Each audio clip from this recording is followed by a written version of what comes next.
Hello everyone, I am Tapan Hazra, student of IIT Guwahati. In this video, I am gonna show you the algebraic properties of error analysis, and we did error analysis in the previous video. So without wasting time, let's get started. So let us see the first property, the addition and subtraction. So in case of addition subtraction, for example, there is a error in x. I have two variables, x and y. X and y, and the error associated with these variables are, I am denoting as the error associated with x variable as del x, and the error associated with y variable as del y. So for example, I have another variable z, which is a sum of two variables x plus y. So if I want to calculate the error associated with z, so for example, I want to calculate z. So how can I calculate if I know the error associated with x and y? So in this case, you will find this is as a x plus del x plus del y. So this is the error associated with z, because z is just sum of two variables, then error will be also sum of two variables. So if z is, for example, it is x minus y, then error associated with z will be here minus sign. You just remember that in error analysis there will be no minus sign. They will not sum. For example, you do a mistake and do another mistake, then you will find those mistakes are just added, they will not cancel each other. Okay, so in subtraction case also, I will add their error. You just remember that error will always amplify, they will not decline, or they are not reduced, they always try to amplify. So in the both case you have to add those errors. Okay, so this is the for addition and subtraction. So if two variables x and y are, for example, I consider z is equal to xy. If z is equal to xy, then how can I calculate error associated with z if I know the error associated with x and y? So in this case, you have to take logarithm on both sides. So if I take logarithm on both sides, then it will be ln of xy. Then you also know that from properties of logarithm, this is ln x plus ln y. Then just take derivatives on the both sides. Take derivatives. So if you take derivative, so it will be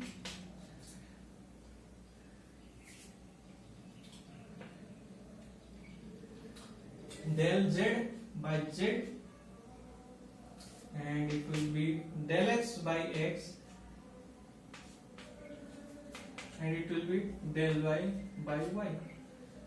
In the derivative, you learned the derivative of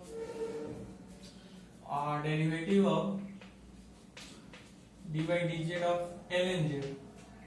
You found that this was 1 by z. So here if you take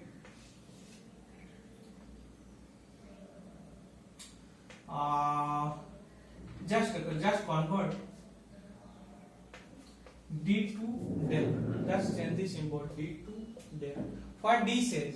D says in very small, I mean when changes, for example, what is the difference between, let me explain what is the difference between d and del.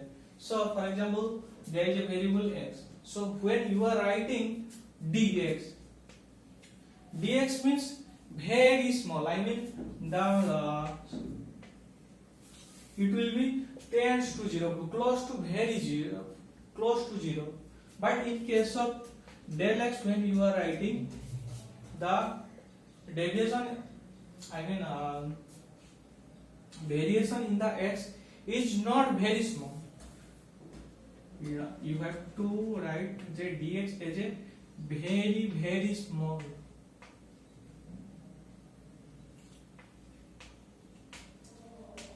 But in case of del x, it is just small. For example, in the previous example, we had seen that the length of the road was 15 centimeter. 15 centimeter.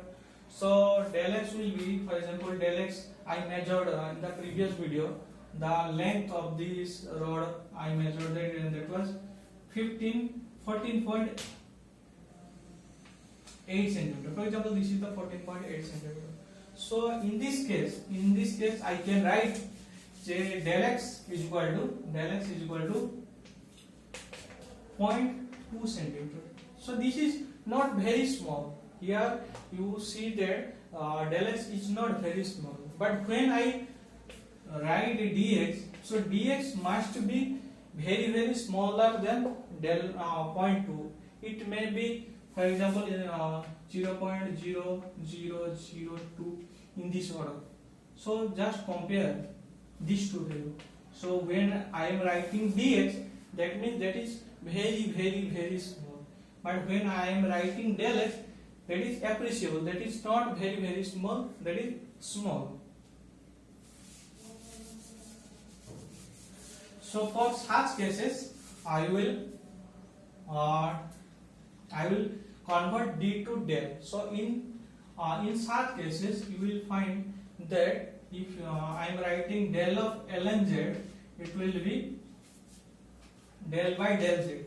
I am writing it del by del z of, so it will be just 1 by z.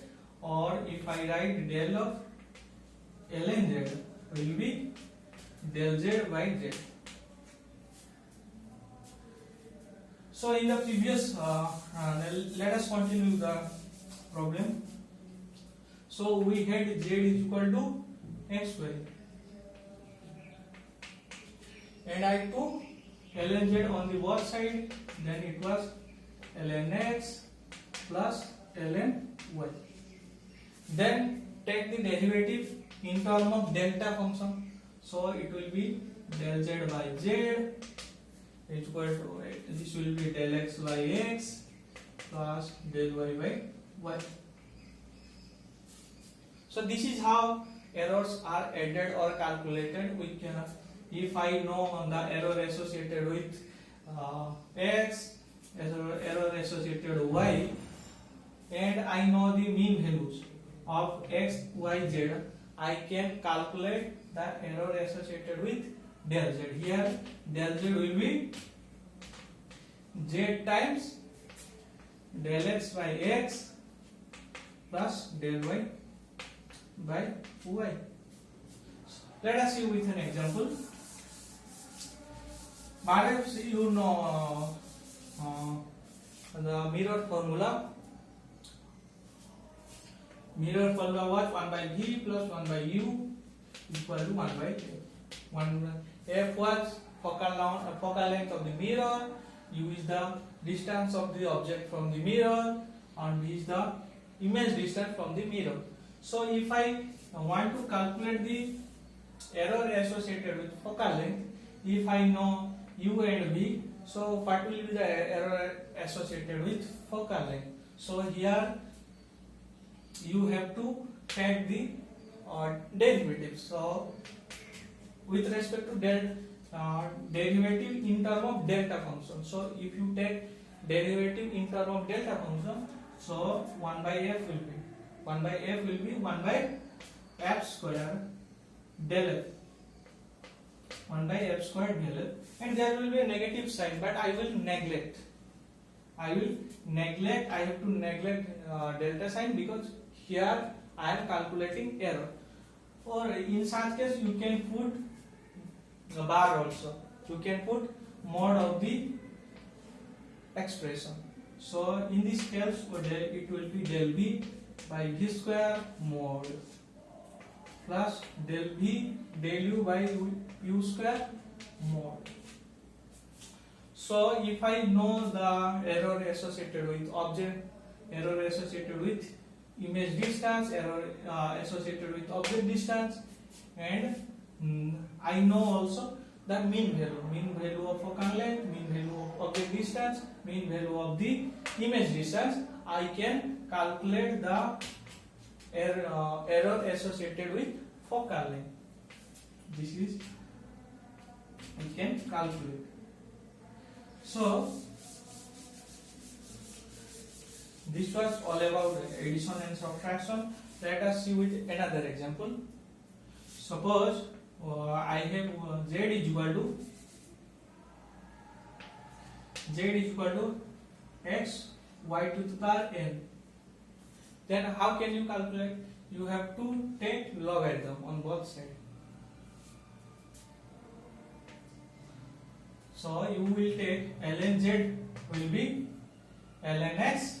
If you take logarithm, ln x plus n ln y, and take derivative in terms of delta function. So in terms of delta function, this will be del z by z, this will be del x by x, this will be n times del y by y. So if I know error associated with x, error associated with y, and mean values of x, y, z, I can calculate the error associated with z. So this is how we deal with algebraic properties of errors. So if I have more than one variable and there is a relation like this, I can calculate the error associated with my result in terms of non-variable. So see you in the next video. Thank you.